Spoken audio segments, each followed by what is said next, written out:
I'm getting so nervous talking about this because it's like, I'm the worst girl. Like, nobody's ever gonna want me from Uganda, but that's okay.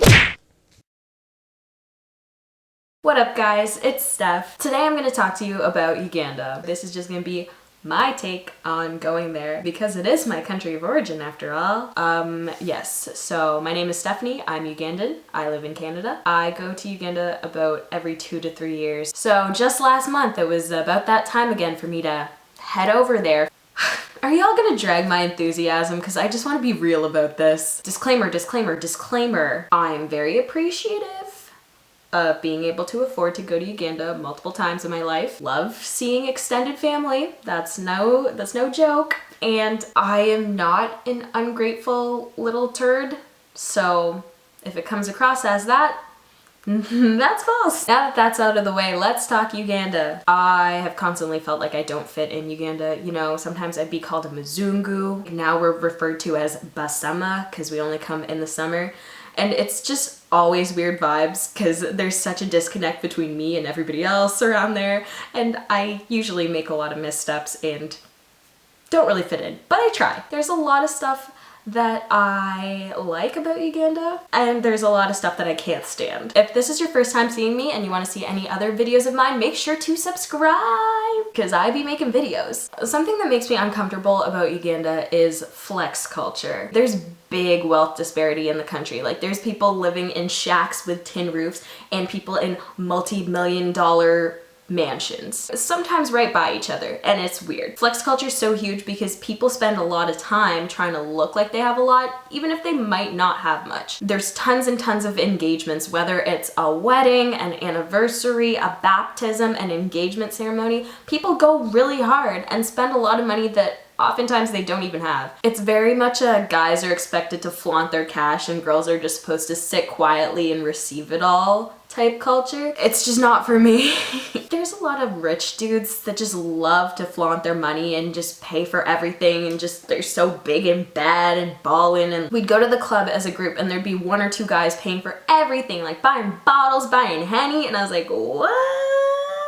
I'm so used to bringing my own money for stuff, so to not have to pay for things was very weird, but it was a bonus. I definitely enjoyed 1 too many shots of Henny. Which brings me to my next point, the nightlife.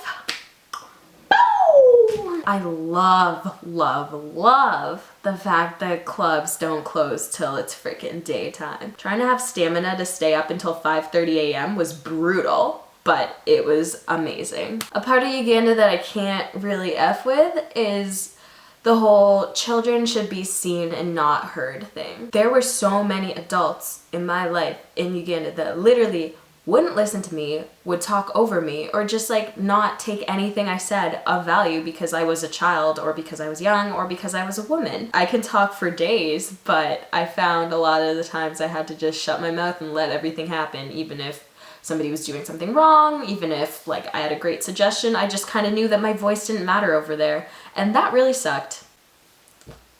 Oh god, how raw and real is this getting? Also, what I've learned from being told multiple times is when we're in Uganda, the rule is Steph shuts the hell up. Because anytime I talk in a public setting, it causes too much attention because everybody's like, oh, American, American. I'm like, first of all, I'm not American, but okay. My accent is distracting and it causes everybody to overcharge us. So my parents were kind of like, hey, maybe don't talk. And that's just what I've gotten used to. If you're going to Uganda, you have to hold your belongings with an iron grip because people are trying to steal your stuff, whether it's actually valuable or perceived value. Even if you have an empty bag, they'll take the bag. Like, people will take anything because everybody's trying to hit a lick. Is that how that phrase goes? This next drag, I'm not just dragging Uganda because I know so many nations are like this, but I hate the fact that everyone's late to everything. You tell somebody to come at 2, they come at like 6 p.m. and it's like, do numbers even matter to you people? At the same time, traffic in downtown is brutal, so nobody can get anywhere. There's just too many people, too many cars, too much dust. Even if you try to get somewhere on time, I feel like an hour late is still good for them. We had a driver for most of our trip, and what I found interesting was that he had the clock on his car set 20 minutes back.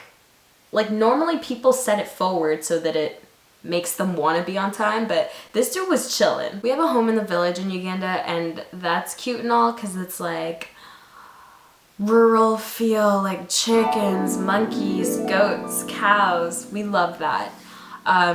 Most people would love that, except I am a bit of a city girl. I do not like country lifestyle at all. God, I'm the worst. Like, my dad always says, he's like, oh my gosh, your grandmother would be rolling in her grave if she saw that you didn't like the cows and like all this stuff. I'm like, dude, we're not all made for this, okay? At least I'm honest about it. I feel like people are trying to humor me when they ask me if I'd ever live in Uganda. I know the romantic answer would be like, yes, get closer to my roots. But the truth is, absolutely not. I could never live there, ever. And that's okay. We're all different people. I'll still do the trips because, like, love my family, but never living there. No. No matter how frequently I've been there and how much I've been told, I just can't adapt to the customs, and it shows. Here's the thing. Women have to kneel a lot, like when greeting people that are older than you or greeting men. I'm getting so nervous talking about this because it's like, oh, I'm the worst girl. Like, nobody's ever gonna want me from Uganda, but that's okay. If I kneel and I say the wrong thing, then everybody's like, oh my gosh, this girl doesn't know anything. Basummer, basummer. Oh my gosh, they think they're all that. Like, so often people look at me and they're like, we're in a public place. Why am I putting my knees in the dirt to say hi to you? Hello, hi, it's Steph. Can somebody make this make sense? Because I'm a server currently, and people treat the service industry like crap there. The waiter brings you your food and somebody's like, what the hell is this? Like, this is terrible. I wouldn't even feed this to a cat. Bring it back. And they're working for pennies too. So that just made me feel bad because I was like, if I ever had any of you guys as a customer, I would hate you. But that's the culture there, where you can treat the service industry like crap, but if you kneel the wrong way or say the wrong thing, then oh no, criminal offense, lock this girl up. Like, how dare she? I'd rather focus on being nice to others than doing this little dance of like, okay. If I had my way, that would be something that I would love to get rid of.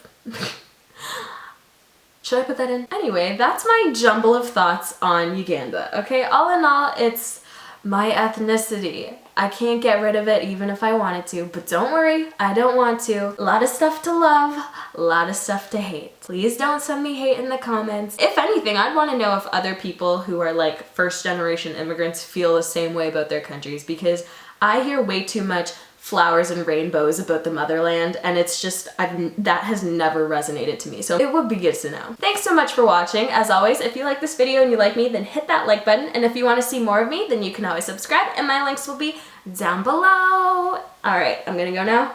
Peace. Should I address, why are you gay?